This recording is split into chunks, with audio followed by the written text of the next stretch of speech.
All right, so hello, welcome to my Sidcast, Create Your Destiny by Taking Charge of Your Life. I am your host, Sid Tran. I bring you weekly interviews with people from all walks of life in hopes to inspire you to put your best foot forward.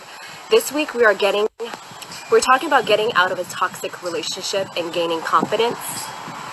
And I have a special celebrity guest who was on the controversial reality show Married at First Sight, which is on Lifetime. Jessica Castro is a beautiful Puerto Rican woman from Brooklyn, New York. We'll talk about how she was able to exit out of a toxic relationship and how she was able to gain her confidence again, especially when you're under the scrutiny of having your relationship be under the eyes of public television. So please welcome Jessica Castro to my Sidcast.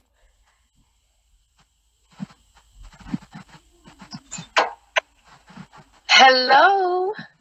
Hi, Mama. How are you? Can you hear me? Hi, beautiful. How are you? Oh my God, yes. There's my beautiful Boricua in the house. So I'm currently at the office, so that's why I work at a health clinic. So Girl, hopefully nobody walks in. I just have to say, because you are in the healthcare industry, yes. You are considered an essential worker. It is so necessary for what you are doing. Like, thank you so much for doing what you do, because we would not be able to function without you in society, and currently what's happening with coronavirus. So thank you for taking that step and that initiative to do that. Thank you. I appreciate so that. first of all, welcome. That. Everyone, please welcome Jessica Castro. She is phenomenal. You've been on quite a journey, I must say. So yeah. Thank you for being here and taking the time. I know you're super busy. You're in the middle of your workday, so to take your lunch break to be here with us, I really appreciate that. Of course. So please introduce yourself and tell us more about you. Sure. So, well, first off, thank you so much for having me. I always love to take these opportunities to really speak on what I've been through in the past. And I know that people, when they hear reality TV or they hear documentary series, they think, oh, that's all just a fake, those things are scripted, yada, yada. But it was really, it was all very real. It affected my life, my work, just everything in that process. So yes, things can be scripted at times, but with this series, it was a lot more real. So kind of how I got into that. I started modeling, a little later on in life, in like my early 20s. It was something I kind of always wanted to do. I enjoyed watching beauty pageants, and so I figured, well, I can do this, and so I did the modeling. Why not? Thank you. It was all, everything is such a learning stepping stone that I was like, all right, well, I could do this. I've always worked, so this was just kind of like a really fun side hustle for me. I did a few things, and then I got into acting, and I did that for quite a few years. I did like little commercials and things of that nature, little short films. But this opportunity kind of fell in my lap. About 6 years ago, I want to say. You know how people do submission tapes? At least they used to when they were doing reality shows. Did you have to do a submission tape, or were you just No. So you know what? I honestly, I feel like the email just kind of like popped. That email from them just kind of fell into my email, and I must have applied. I had to have applied for them to reach out to me. And have me come to a face-to-face casting. But when I got there, it was actually a huge room, kind of like, it was like a conference room. And there were speakers, and there were just a bunch of girls in the room. And, they started describing the basis of this documentary series. That was what it was at the time. That's how they presented it to us, as opposed to a reality show. Because, documentary series just sounds so much better, right? And as they went on and started describing the premises of the show, then they said, the end all be all is that you get married, but you don't meet your husband till the day of your wedding. Oh my God, that's scary. And girls are like What flocking out of the room. They're like, oh, Yeah. hell no, I am not, made no you way. think? I was so intrigued because it was already happening I believe in the UK, but they had never brought it to the US. Now, if you Right. think about it, it's really an arranged marriage, Right. just never televised here in the Right. States. So I'm like, I mean, I'm single, like I have a great job. What's the worst thing that can happen, right? Yeah. So You know. joke was on me. Yeah. So Oh. I went through the whole process in season one. I met with the experts. I did all of my background check, and then I kind of just waited and waited and waited from the experts to hear from the experts to see whether I was matched or not. And I remember being in my parents' house, like waiting on this call. It was a Friday, and I remember just being so scared, like, oh my God, what if I actually got this? And they called me and they said, unfortunately, we didn't find you your perfect match. We're so sorry, whatever the case may have been. Season one apparently was such a huge success that they signed on for more seasons. So they reached out to me for season two and said, listen, the experts really loved you. We want to give it a go. Once again, you just have to go through the whole process. And I was like, all right, that's fine. I mean, I kind of enjoyed the first time around. But at that moment, I did not know that they had actually already found my perfect match. So it was just a matter of me agreeing to do it again. That's crazy. Which was crazy. Well, a lot of people who watch it, I know I personally didn't. And that's they great. noticed that there was a lot that happened on that show, and you dealt with verbal abuse in that relationship, and you were actually in love. Like, you love this person. Correction. Never in love with him. No, you didn't. No. Okay. No, So I mean, there were moments where I was like, all right, he really has a good heart. He, if he really works on himself, like this could really be something special. Right. But no, I was never in love. How long were you in it? First of all, how long did that relationship last before you guys divorced? Way longer than it should have. Let's see. So I said that about my first too, so I'm here with you. Okay. Well, the reason why, so this is kind of like the timeline breakdown. So we got married December, what was it, 2014, I want to say. So, and the experiment was 8 weeks. So we filmed into like the third week of January, and then we stopped filming. And then we did like the reunion. I want to say it was like Mother's Day weekend. So what is that, May? Yeah. But we had already split prior to that. We split in April. And then that's when the threats came up, where I had to get an order of protection. So how did that happen? Like, because you guys split up, what did you notice that part of him where he was a little off, a little aggressive? Like, what were the signs? You know what? I did a panel not too long ago, and they asked questions, and the signs were in my face. But because Jessica, being this hopeless romantic and always seeing the best in people, that's what happened. I was like, Disney movies growing up, okay?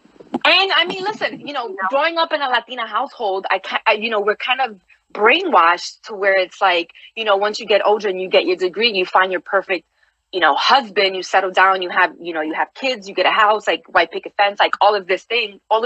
And I was just like, well, that's going to be my life. And I'm going to do it at any cost possible, know, because being such a hopeless romantic, I'm like, this is what I want. This is what I want. And I was kind of pushing it then as opposed to just kind of letting it happen. Right. So, I mean, I learned that, but, there were all these things happening in my face, but I was really just, honestly, I was blinded. That you remembered that was like, okay, this is it. Like, that was like the straw that broke the camel's back.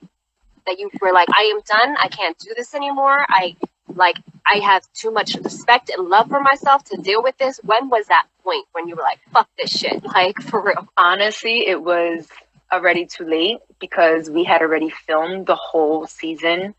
And what people don't know is that when the world is watching the show for the first time, so are we. We don't get to see it prior, so we don't know what's airing. So we are watching it with the world. And I just remember sitting there. That's because they edit it the way they want the story to be told, though. Do you know what? That's television. Yeah. Yes. I mean, thankfully, I was 100% myself. Like, I'm an emotional creature. And that's just what you saw was what you got from me.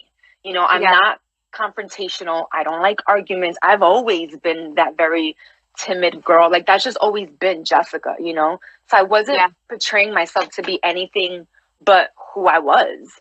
Right. You know, so I got, like, my edit was good. Oh, that's good.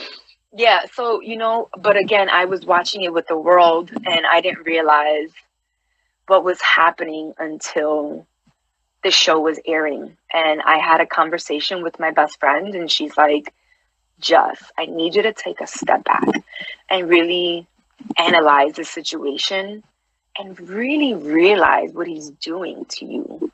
You're not the happy Jessica that we know. You're just, you're angry, you're bitter, like something is off, something's not right. And I would just sit there and just think like, oh my God, all these things kind of putting all the pieces of the puzzle together.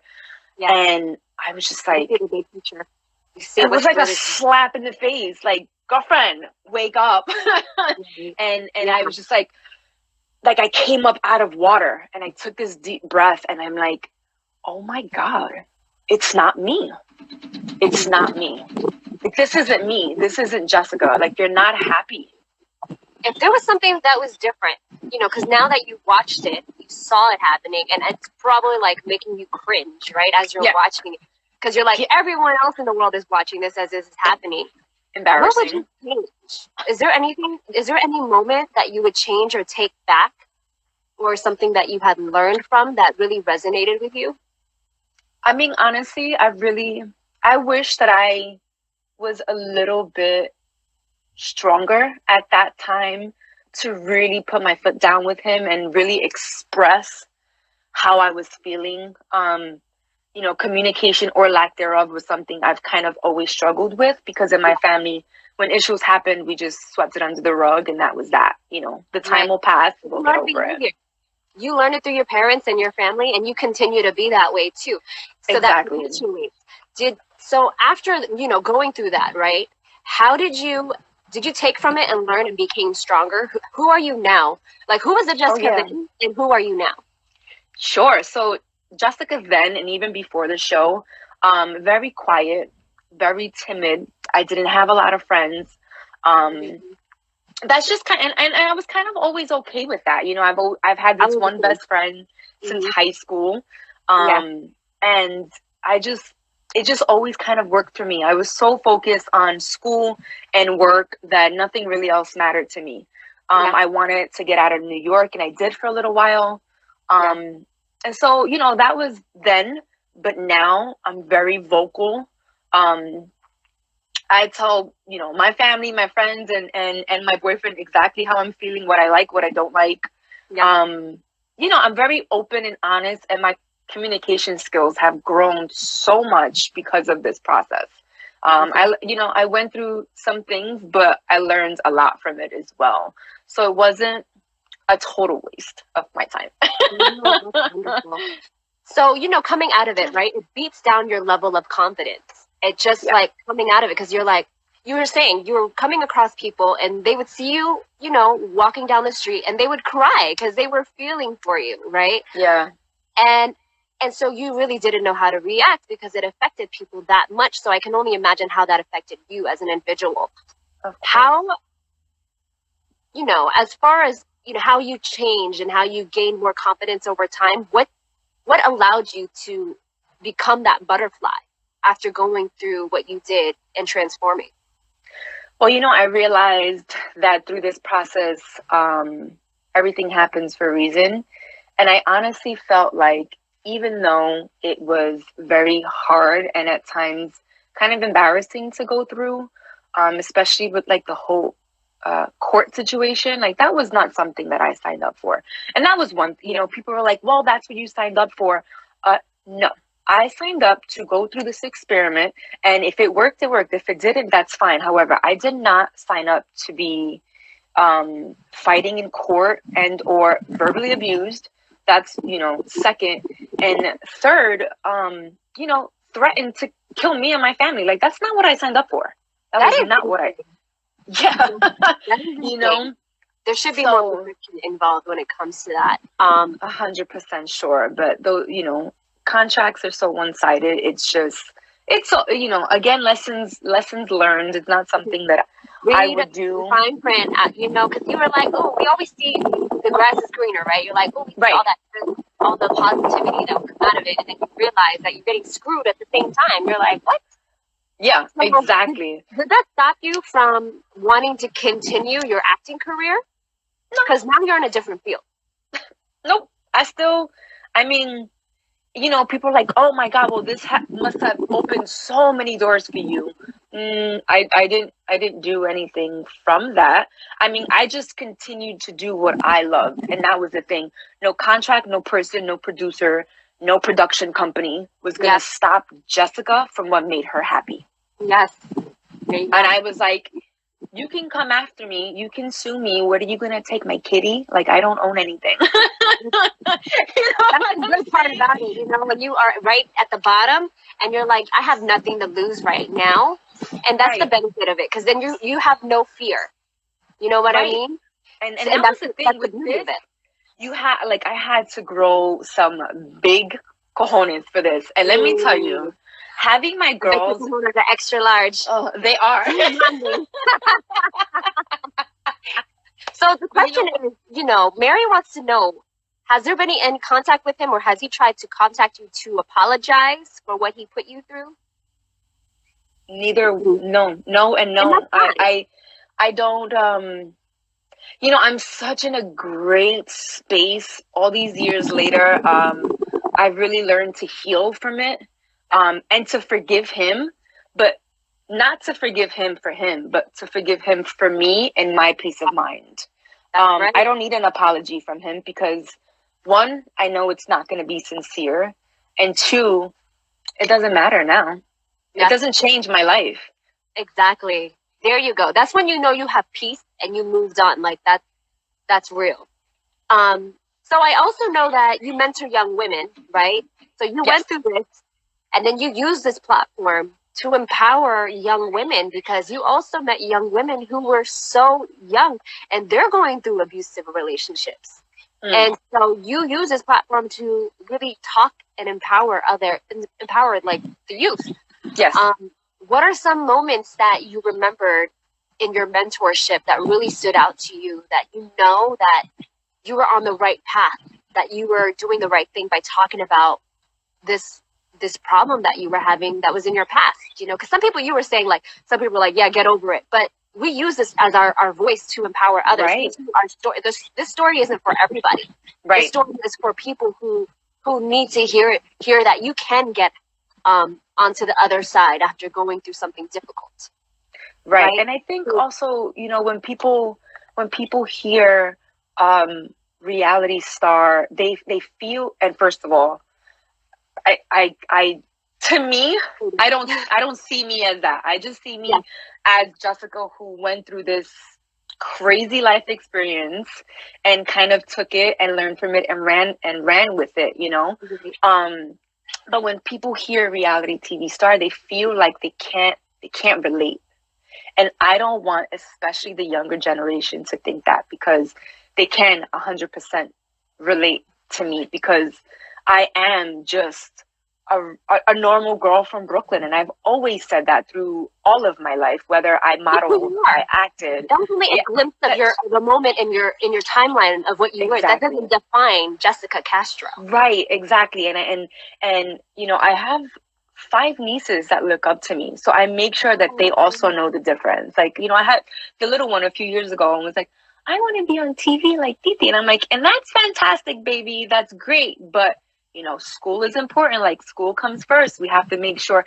And I feel like that's really important, because I have not only these 5 little girls looking up to me, but I have all these teenagers, whether I know it or not, and I never really realized it, until years went on, that even the girl that I, mentor now, I met her as a junior, and the nonprofit, their main goal is to build these relationships, or build this relationship with my mentee, and then help her go through the process of college applications and FAFSA and getting into college. Because for a young teenager, girl or boy, who has a mentor, the percentage is higher for them to go, that they end up getting accepted into college. Yeah. And for me, I was like, if I could be a blessing to someone else, then why not?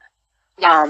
And it was a process, but again, I met her as a junior, and now she's a senior and she's graduating. She's accepted her college. She got accepted to like all of the colleges she applied to. And I was like, go ahead, girl. Yes. She's from the neighborhood. Like, she's Latina. For me, that's just, it's not about race, but it does hold an extra special heart because she's from where I grew up, and she's Latina. So it does, for because me, you can see so much of yourself in this little girl. Exactly. Because I wish I had a mentor when I was growing up, because my life would have changed a lot, right? Oh, and me so too. It's like, that if you could do that for someone else, because you went through that, to say, if I can change the path that you are headed to and give you a better life than you could imagine, just simply by being present.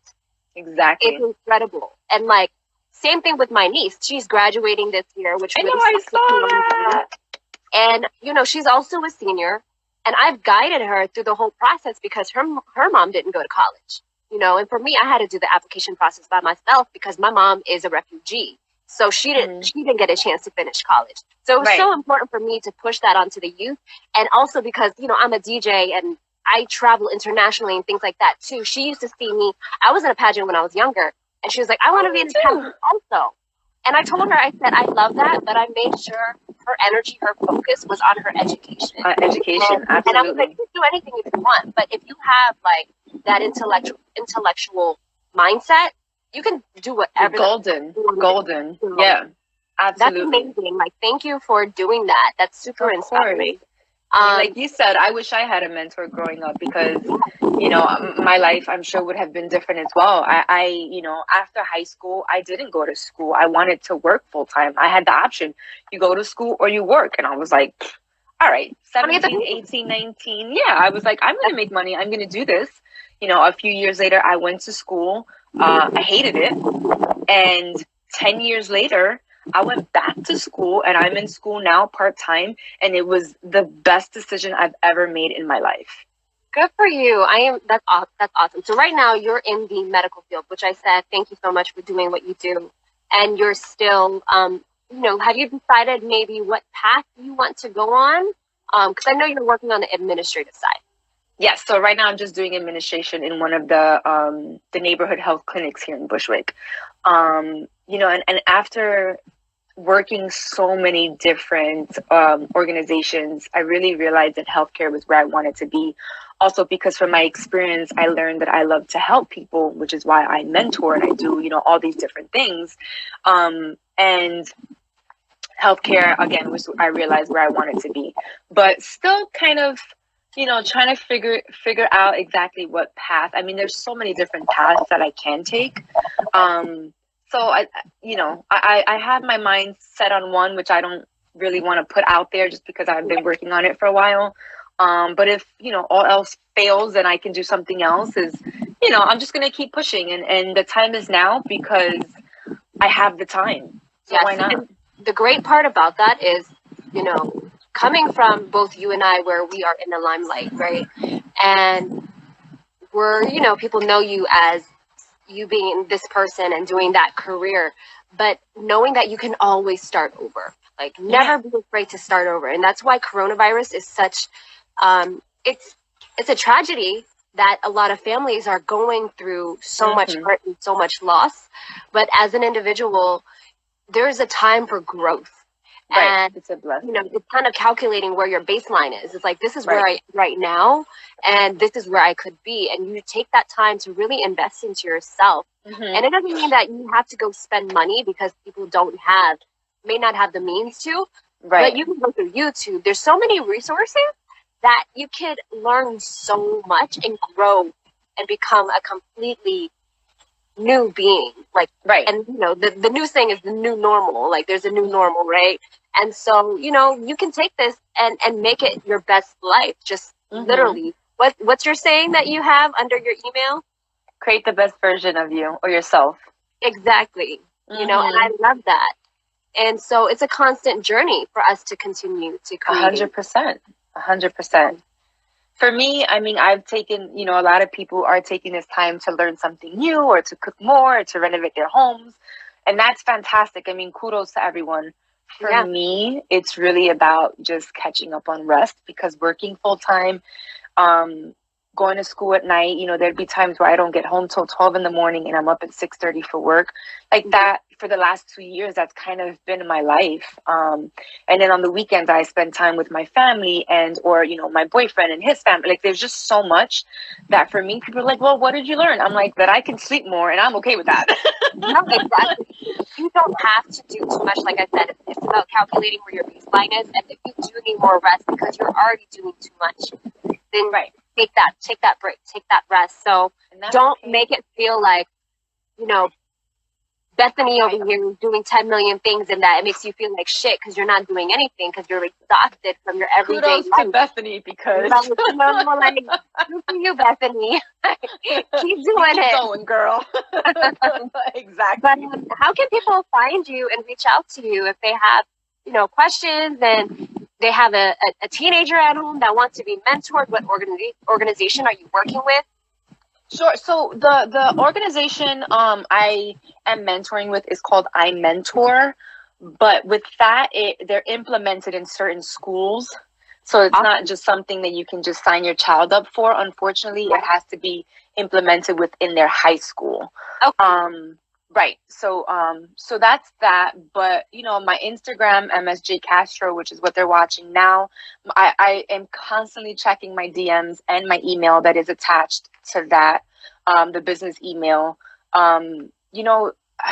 Even to this morning, like, I still get DMs from people all around the world, and I try my best to respond as soon as possible, just because, again, people save a life.